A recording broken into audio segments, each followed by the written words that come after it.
ورواتب، كلنا في خير والحمد لله. فلماذا لا نحمد الله على هذه النعمة؟ ليش ننظر بالعين العوراء بس إلى الأخطاء؟ لماذا لا ننظر نظرة توازنية حتى نعرف هذه النعمة ونقدرها؟ الآن التعليم عندنا أيضا مجاني في جميع مراحله، الكتب توزع على الطلاب مجانيا، تدفع مكافآت للمدارس القرآن والمدارس التي في القرى النائية، وفي الجامعات تدفع مكافآت، والتعليم مجاني في الجامعة ويأخذ الطالب كمان مكافأة. الطرق كلها مجانية، ما في طريق في المملكة عليه حاجز يأخذون فلوس. لو خرجتوا برا تعرفون هذا الكلام، ما في دولة إلا وفي كل طريق بوابات وادفع قروش وامشي، رسوم السير. البنزين عندنا أرخص من الماء، القزازة حقت الماء هذه بريالين، فيها لتر ونص، واللتر ب40 هللة، لتر ونص بنزين ب60 هللة، يعني أقل من نص، أكثر من نص ريال. وذيك بريالين المويه، أرخص بنزين على مستوى العالم حتى دول الخليج. أنا كنت قبل فترة في الكويت وجلسنا نعبي بنزين مع أحد الإخوة، وقلت له كم يكلف اللتر عندكم؟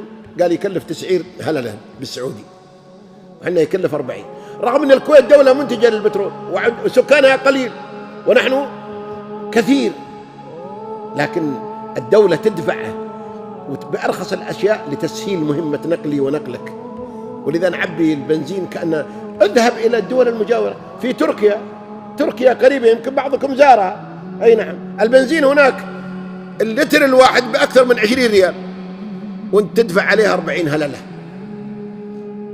يقول لي أحد الأخوة، يقول والله إني عبيت سيارتي، إني عبيتها ب500 ريال وأنا أعبيها هنا يقول ب20 ريال. المهم أيها الإخوة، نحن في رغد من العيش، والله إن لم نشكر هذه النعم أن نتمناها بعدين. طيب كيف نشكر نعم الله ورغد العيش؟ أولا بالاعتراف بها والإقرار والتحدث بها، ثم صرفها في مرضاة الله سبحانه وتعالى، وأيضا عدم الإسراف والتبذير الذي نلاحظه في حياة كثير من الناس. فإن الناس بلغت بهم النعمة حد البطر، وخاصة في المناسبات وفي العزائم وفي الزواجات، لم يعد الناس يقدمون أكلا للبطون، وإنما يقولون الزاد للعيون، يعني للرياء. أي نعم. ومن ما يعني أخبرني به الإخوة وشاهدته أنا في سكاكا وفي القريات وفي طبرجل وفي الدومة، في المناسبات يضعون الصواني الطوال، صينية طولها 1.5 متر، ويحطون عليها بعير، وبعضهم يحط جنبها من هنا خروف ولا خروفين، وبعضهم يحط زيد يعلق دجاج، وبعدين يدني على السفرة هذه الصينية 5 رجاجيل منها و5 من هنا، يمخشونها بيديهم ويقومون. طيب حد يجي يأكل بعدهم؟ لا، قالوا صعب، كيف نجي بعد الناس نأكل من أكل قد أكل منها غيرنا؟ طيب وين نودي هذه النعمة؟ نوديها الزبالة. أي نعم. طيب الله ما يغار على هذه النعمة. غيرنا يموت جوعا، ما أنتم ببعيد عما يحصل في سوريا، الذي نسأل الله عز وجل أن يرفع الفتنة عنهم وأن يهلك طاغيتهم وأن يعجل بهلاكه.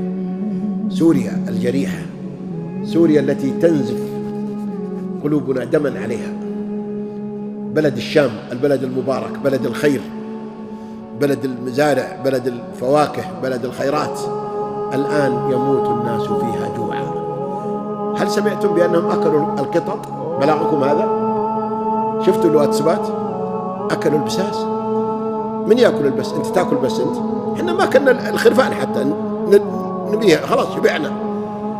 هم يأكلون القطط ويأكلون، ذبحوا الحمير وأكلوها وشووها، أكلوا الكراتين، ماتوا من الجوع.